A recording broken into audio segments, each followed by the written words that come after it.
Hello everyone, welcome back to Vivian Chokar Academy. Today we are going to discuss something about the praise and the clause. क्या होता है praise और ये clause? बड़ा ही आसान है. Let's have a look. In a corner. Here examine the group of words. Examine the group of words. यानी कि ये जो group of words दिया गया है इसको examine करते हैं. It makes sense. ये sense देता है. सेंस देता है कोने में, बट नॉट कंप्लीट सेंस, परंतु कंप्लीट सेंस नहीं कोने में. परंतु क्या कोने में? तो ये कंप्लीट सेंस नहीं देता है यहाँ पर. Such a group of words which make sense, जो सेंस तो देता है but not complete sense is called a phrase. यानी कि a group of words which makes sense but not complete sense is called phrase.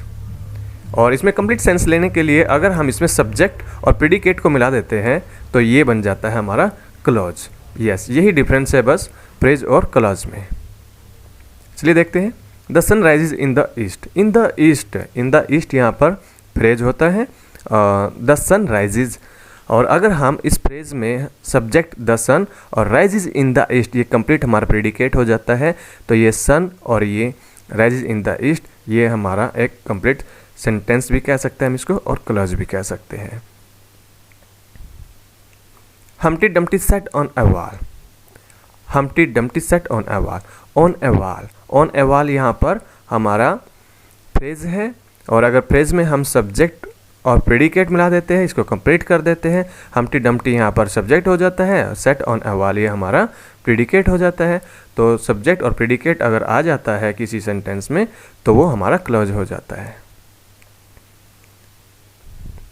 It was a sunset of great beauty. तो of great beauty यहाँ पर phrase बनता है. The tops of the mountains phrase बनता है. Show me how to do it. इसमें कोई subject नहीं है तो ये हमारा फ्रेज बनता है.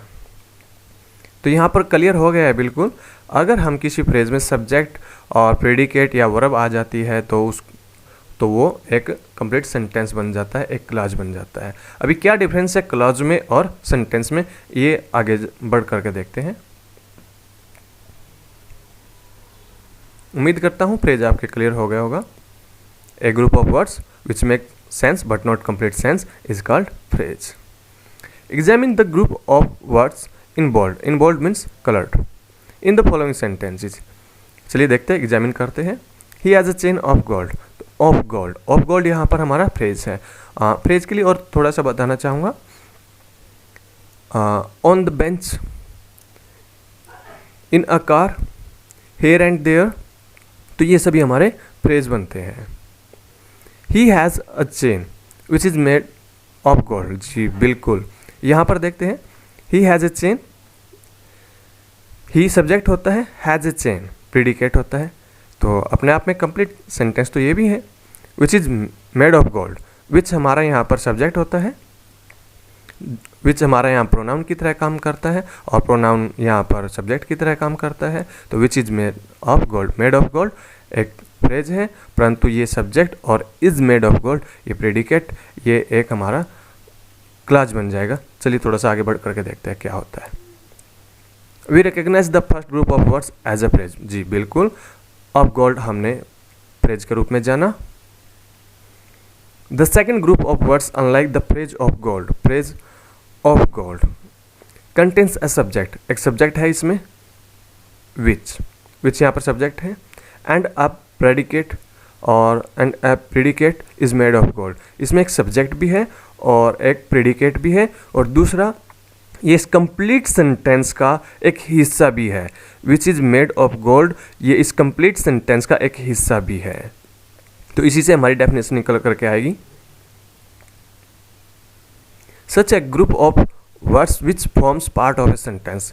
सच ए ग्रुप ऑफ वर्ड्स यानी कि शब्दों का ऐसा समूह which forms part of a sentence, जो सेंटेंस का हिस्सा बनाता है, एंड कंटेन्स ए सब्जेक्ट, और जिसमें एक सब्जेक्ट होता है, एंड अ प्रेडिकेट, और प्रेडिकेट भी होता है, इज कॉल्ड अ क्लॉज. तो उसको हम क्लॉज कहते हैं. तो विच इज़ मेड ऑफ गोल्ड ये हमारा क्लॉज होता है, क्योंकि यहाँ पर ये ही has a chain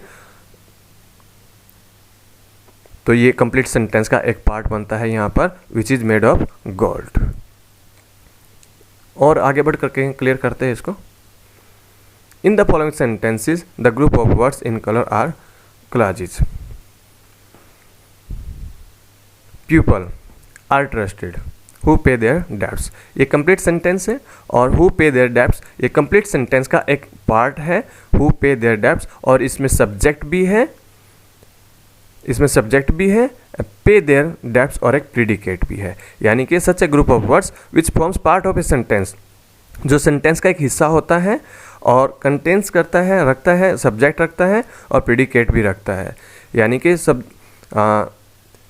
A group of words which forms part of a sentence, जो सेंटेंस का हिस्सा बनाता है और सब्जेक्ट भी रखता है और प्रेडिकेट भी रखता है, उसको हम क्लॉज बोलते हैं। We can not go out while it is raining, तो वाइल इट इज़ रेनिंग ये एक हिस्सा बनाता है कंप्लीट सेंटेंस का। We can not go out while it is raining ये कंप्लीट सेंटेंस है और इसका एक हिस्सा बनता है while it is raining. I think that you have made a mistake, तो ये भी you have made a mistake, ये यहाँ पर I think that you have made a mistake complete sentence का जो ये रेड कलर में जो गिवन टॉपिक है, ये भी क्या है, एक हिस्सा है कंप्लीट सेंटेंस का, तो इसको हम बोलेंगे क्लॉज। यस, तो क्लॉज की भी डेफिनेशन क्लियर हो जाती है हमारी। अगर हम फ्रेज में सब्जेक्ट और प्रेडिकेट लगा देते हैं तो वो हमारा क्लॉज बन जाता है, परंतु कंडीशन है कि वो किसी सेंटेंस का एक हिस्सा भी होना चाहिए। अब इसमें कंफ्यूज होने की कोई बात नहीं है। वैसे तो यहाँ देखें हम, पीपल आर ट्रस्टेड, ये भी इस कंप्लीट सेंटेंस का एक हिस्सा है, तो अपने आप में ये भी एक क्लॉज है। पीपल आर ट्रस्टेड ये भी एक क्लॉज है, क्योंकि ये कंप्लीट सेंटेंस का people who pay their debts इसका एक हिस्सा बनाता है। कौन सा? People are trusted. We can not go out while it is raining, तो अपने आप में we can not go out ये भी एक क्लॉज होता है, वाइल इट इज़ रेनिंग और ये भी एक क्लॉज होता है। क्योंकि अगर हम इस सेंटेंस में से इस हिस्से को निकाल लें तो ये भी एक सब्जेक्ट भी रखता है और प्रेडिकेट भी रखता है और इस कंप्लीट सेंटेंस का एक हिस्सा भी है, तो हम इसको भी क्लॉज बोलेंगे। और वाइल इट इज़ रेनिंग अगर हम इस हिस्से को बाहर निकालते हैं तो हम इसको क्लॉज बोलेंगे। आई think that you have made a mistake, अब इस सेंटेंस में ये कंप्लीट सेंटेंस है आई think that you have made a mistake. अगर हम you have made a mistake को निकालते हैं तो ये अपने आप में कंप्लीट क्लॉज है, और अगर हम आई थिंक को निकालते हैं तो ये भी अपने आप में एक कंप्लीट क्लॉज है, क्योंकि ये भी कंप्लीट सेंटेंस का एक हिस्सा बनाता है। तो सच ए ग्रुप ऑफ वर्ड्स यानी कि शब्दों का ऐसा समूह जो किसी सेंटेंस का एक हिस्सा बनाता है और उसमें एक सब्जेक्ट भी होता है और प्रेडिकेट भी होता है, उसको हम क्लॉज कहते हैं और हिंदी में हम उसको उपवाक्य बोलते हैं। चलिए एक एग्जाम्पल और लेते हैं। अब हमारे पास यहाँ पर एक क्लॉज है, our flight time will be approximately 45 minutes. अगर हम देखते हैं इसको यहाँ पर आवर फ्लाइट टाइम ये यहाँ पर एक सब्जेक्ट होता है, विल बी अप्रॉक्सीमेटली 45 मिनट्स ये यहाँ पर प्रेडिकेट होता है। अब क्या होता है, बहुत सारे क्लॉजेस को जोड़ करके सेंटेंस बनता है और बहुत सारी फ्रेजेस को जोड़ करके क्लॉज बनती है और उसमें बस सब्जेक्ट और प्रेडिकेट होना चाहिए। And we shall be climbing to an altitude of 8000 feet. अब हमने एंड के द्वारा एक क्लॉज को और इसमें ऐड कर दिया। अब ये भी क्लॉज है क्योंकि इसमें वी अपना सब्जेक्ट है और शैल बी क्लाइंबिंग तो ये हमारा प्रेडिकेट है। एक और क्लॉज ऐड करते हैं, and we cruising at a speed of 250 miles an hour. तो यहाँ पर एक क्लॉज और ऐड कर दिया, तो यानी कि इन तीन क्लॉजेज को मिला करके कंप्लीट एक सेंटेंस बनता है यहाँ पर। और अगर हम चाहे तो किसी भी क्लॉज को यहाँ से हटा सकते हैं और वो इस सेंटेंस का एक हिस्सा होगी। तो कंप्लीट सेंटेंस जो हमारा बनता है अब, our flight time will be approximately 45 minutes and we shall be climbing to an altitude of 8000 feet and we cruising at a speed of 250 miles an hour. अब हम यहाँ से एक क्लॉज हटा देते हैं, तो अब भी ये एक कंप्लीट सेंटेंस है। Our flight time will be approximately 45 minutes and we shall be climbing to an altitude of 8,000 feet. अगर हम यहाँ पर देखते हैं तो ये भी इस सेंटेंस का, कंप्लीट सेंटेंस का एक हिस्सा है, वी शैल बी क्लाइंबिंग। ठीक है, वी से लेकर के फीट तक ये हमारा एक कंप्लीट सेंटेंस का एक पार्ट है, एक हिस्सा है, तो इसको भी हम क्लॉज कहेंगे। उम्मीद करता हूँ कि आपकी समझ में आ गया होगा कि क्लॉज क्या होता है और फ्रेज क्या होता है।